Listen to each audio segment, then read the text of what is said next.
Paper leak हो रहा है और बीजेपी इसमें शामिल है, इसलिए हम संघर्ष करेंगे और डिमांड करते हैं एजुकेशन मंत्री का इस्तीफा हो।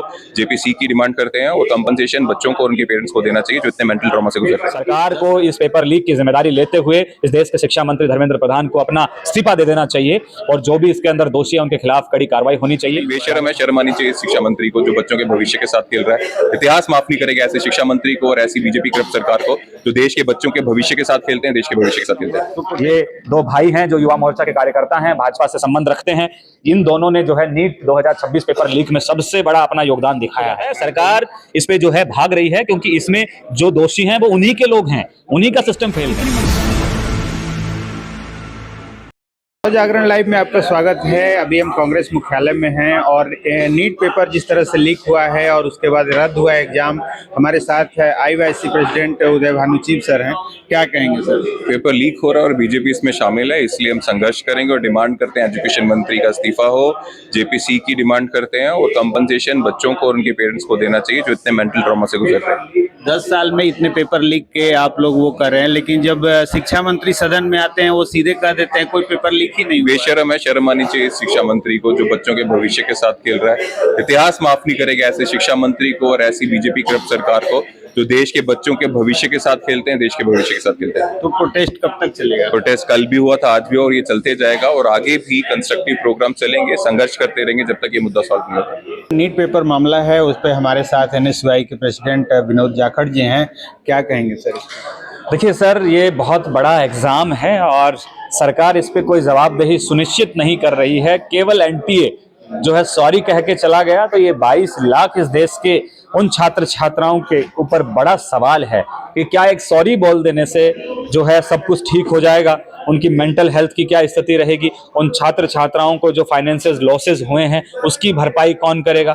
सरकार को इस पेपर लीक की जिम्मेदारी लेते हुए इस देश के शिक्षा मंत्री धर्मेंद्र प्रधान को अपना इस्तीफा दे देना चाहिए और जो भी इसके अंदर दोषी है उनके खिलाफ कड़ी कार्रवाई होनी चाहिए। राजस्थान से ये पेपर लीक हुआ है और जिस तरीके से भाजपा के नेताओं का नाम इसमें शामिल हुआ है, क्योंकि सीकर के अंदर भाजपा के नेताओं के बड़े बड़े कोचिंग सेंटर हैं, वहां से ये पेपर लीक हुआ है। लेकिन सरकार के दबाव में प्रशासन जो है उन नेताओं को बचाने का प्रयास कर रहा है। वो बड़े मगरमच्छ हैं, वो पकड़ में आने चाहिए। और मैं कुछ तस्वीरें आपको दिखाना चाहूंगा। ये दो भाई हैं जो युवा मोर्चा के कार्यकर्ता हैं, भाजपा से संबंध रखते हैं। इन दोनों ने जो है नीट 2026 पेपर लीक में सबसे बड़ा अपना योगदान दिखाया है, तो इनके खिलाफ सरकार कोई कार्रवाई नहीं कर रही है क्योंकि स्वयं जो है युवा मोर्चा के कार्यकर्ता हैं और जिनके साथ में ये खड़े हैं वो राजस्थान के शिक्षा मंत्री हैं, उसके साथ साथ ये भाजपा के विधायक हैं और प्रवक्ता हैं। तो ये सब समझ में आ गया है कि इनको राजनीतिक संरक्षण प्राप्त है, इसीलिए बेखौफ होके जो है पेपर लीक कर रहे हैं क्योंकि उनको पता है हमें हमारी सरकार बचा लेगी। अभी आपने कहा कि एनटीए सॉरी करके कह के निकल जाएगा, लेकिन जो शिक्षा मंत्री हैं, पिछली बार लीक हुआ था, वो सदन में आके बोल दिए कि कोई पेपर ही लीक नहीं हुआ। मैं कह रहा हूं ना, इनका खुद का नेक्सिस है। ये तो खुद मोटे मोटे जो है पैसा लेते हैं। शिक्षा मंत्री आज 22 लाख लोगों का क्या भविष्य है, उन छात्र छात्राओं का क्या भविष्य है? आप बताइए वो कितना अवसाद में होंगे, कितना डिप्रेशन में होंगे, जिन्होंने पूरी ईमानदारी से मेहनत की थी। ये जो एग्जाम है, जो नीट का पेपर है, ये 1-2 महीने में क्लियर नहीं होता है, इसके लिए सालों साल तैयारी करनी पड़ती है। तब पूरी ईमानदारी मेहनत से वो पेपर दिए होंगे और ये लीक हो जाता है। सरकार इस पे जो है भाग रही है क्योंकि इसमें जो दोषी हैं वो उन्हीं के लोग हैं, उन्हीं का सिस्टम फेल है। इतनी मजबूत सरकार कही जाती है, दूसरे देश का युद्ध आप लोग बोल ही रहे हैं जैसे रुकवा देती है, लेकिन वो पेपर लीक नहीं, कुछ लोग कह रहे हैं लीकेज वाली सरकार रही है। बिल्कुल सच्चाई है, इसमें क्या दो राय है। दूसरे देश का जो है तथाकथित हमारे प्रधानमंत्री जो रुकवा देते हैं, लेकिन यहाँ पेपर लीक नहीं रोक पा रहे, तो ये पूरे देश को पता है कि इनकी कथनी और क्या अरनी है। ये एडवर्टाइजमेंट देते हैं, बड़े बड़े प्रोपेगेंडा चलाते हैं, झूठ बोलते हैं। झूठ की सरकार है ये, तो जो पेपर माफिया हैं उनको इनाम देने वाली सरकार है।